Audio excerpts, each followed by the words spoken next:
एक सत्य है जिसे कई ईसाई भूल गए हैं और वह यह है कि स्वर्ग एक तैयार स्थान है तैयार लोगों के लिए। मत्ती अध्याय 7 में यीशु ने एक बहुत गंभीर चेतावनी दी। उन्होंने कहा, कई लोग अद्भुत चीजें गिनाएंगे जो उन्होंने उसके नाम में की, लेकिन वह उनसे कहेगा, मेरे पास से चले जाओ, तुम अधर्म के काम करने वाले, मैं तुम्हें कभी नहीं जानता था। मत्ती अध्याय 7 पद 13 से 14 में यीशु ने यह भी कहा, तंग द्वार से प्रवेश करो, क्योंकि चौड़ा है द्वार और चौड़ा है मार्ग जो विनाश की ओर ले जाता है, और बहुत से लोग उसमें प्रवेश करते हैं। क्योंकि संकीर्ण है द्वार और संकीर्ण है मार्ग जो जीवन की ओर ले जाता है, और कुछ ही है जो इसे पाते हैं। संकीर्ण शब्द का अर्थ है संकुचित या संकीर्ण, और उस पर चलना बहुत कठिन है।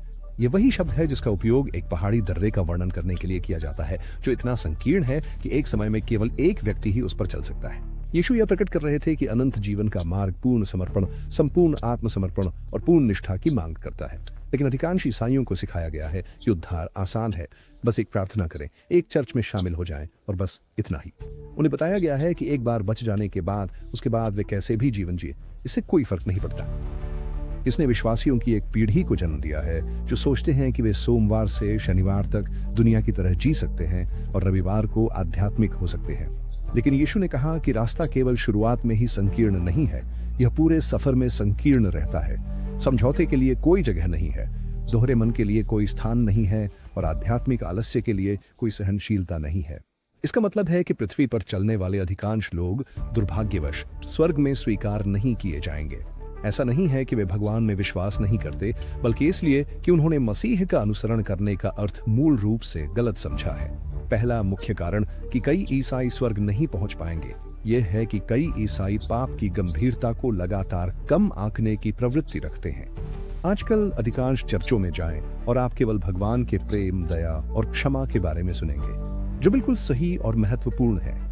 लेकिन शायद ही कभी आप भगवान के पाप के प्रति घृणा और न्याय की पूरी तस्वीर सुनेंगे। कई विश्वासियों ने भगवान की एक तरफा छवि बना ली है, जो हमेशा अच्छे, हमेशा समझने वाले और हमेशा उनकी कमियों को नजरअंदाज करने वाले हैं। लेकिन जिस बारे में वे कभी बात नहीं करते हैं वह यह है कि भगवान अधर्म को सहन नहीं कर सकते।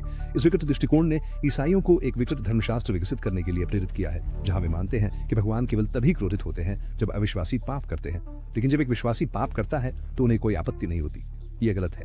यीशु ने कहा, जो मैं तुमसे कहता हूं वह सबसे कहता हूं। इसका मतलब है कि जो मानक दूसरों से अपेक्षित है वही वह आपसे भी अपेक्षा करता है।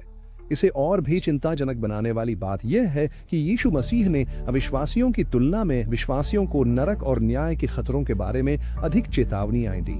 हमारी पीढ़ी में हमारे पास ऐसे विश्वासी हैं जो पापों को बड़े पाप और छोटे पाप में विभाजित करते हैं। उनके मन में जो हत्या, व्यभिचार और चोरी करते हैं वे बड़े पापी हैं जो निश्चित रूप से भगवान को क्रोधित करते हैं।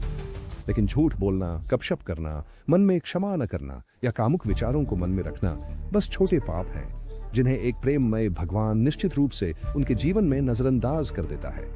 उन्होंने खुद को यह विश्वास दिला दिया है कि जब तक वे बड़े पापों से बचते हैं भगवान बाकी सब पर उन्हें माफ कर देंगे।